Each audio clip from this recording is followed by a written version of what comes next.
everyone. Today we're going to be talking about APA in-text citations. So sometimes you'll hear them referred to as in-text citations. Also sometimes you'll hear parenthetical citations. These are referring to the same things. So just anytime you're citing in-text citations are parenthetical citations.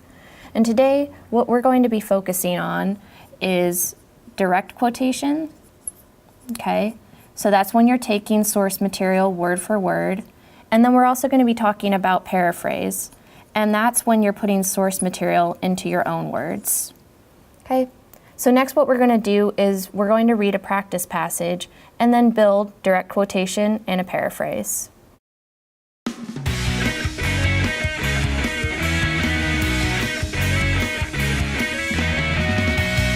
All right, so now we're going to read the passage that I've chosen, and we're going to pull out some of the most important information from that to build our citations. All right, so I'm going to go ahead and read. Just when academic work becomes more difficult and friendships become less stable, the brain's method of processing emotions undergoes a dramatic transformation.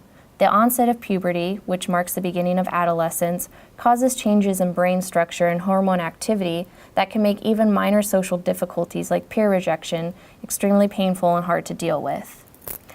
All right, so here's some information about the source. What's most important for building our citations in APA is going to be the author's name, specifically the author's last name. And then what we're going to want is the year of publication, because years are super important in APA. And that's just because the disciplines that use APA, social sciences, nursing, education, the research changes frequently. So you want to make sure that we mention the year. And then also we want the page number, especially when we do direct quotation. Okay, so now I'm going to go ahead and build that direct quotation. Okay. For my signal phrase, I'm going to put the author's last name, you're only using the last name, and then following that, the year that the source was published. So Jaeger 2017, okay.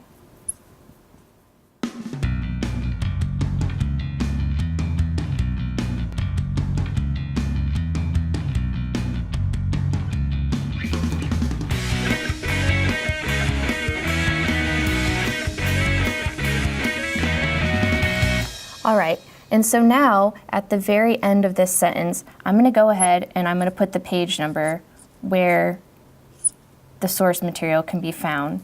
And then the punctuation is going to come at the very end of the parenthetical citation, so always make sure it comes after. All right, so I'm going to go ahead and read the full sentence. Jaeger, 2017, explains that puberty, quote, causes changes in brain structure and hormone activity, end quote, which can lead to adolescents' difficult academic and social lives becoming even more challenging. So we see here that word for word material, which we have right here, causes change in brain activity, that's in quotation marks. And we always want to make sure we do that to avoid plagiarism. So word for word, we have in quotation marks.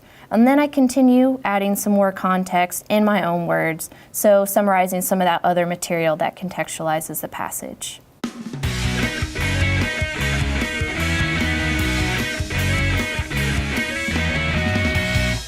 All right, so now what we're going to do is we're going to build a sentence that has paraphrase material in it. Okay, so still using the same passage. And now what we're going to do is we're not going to have a signal phrase where we have the author's last name and the year. That's all going to go in the ending parenthetical citation. Okay, so I'm going to start.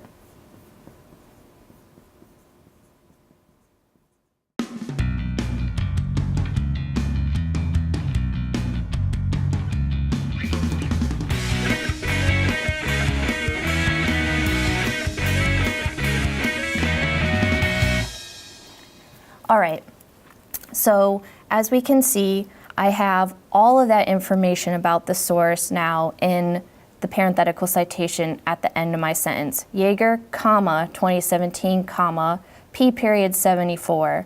And so what's really important here too is the punctuation within this parenthetical. So each of the separate pieces of information about this source, they're separated by a comma. And also you'll see that P period is used as an abbreviation for page before the 74, okay? And the ending punctuation comes at the end of the parenthetical citation. We just treat that as part of the sentence. So I'm going to go ahead and read. As their brains undergo the radical changes that accompany puberty, adolescents may experience academic and social difficulties more acutely. Okay? So I'm not citing anything word for word here, but because I'm summarizing information from this passage, I need to make sure that I do cite it. If I don't do that, it can look like plagiarism, or if it can look like I simply made it up, and so we don't want either of those things.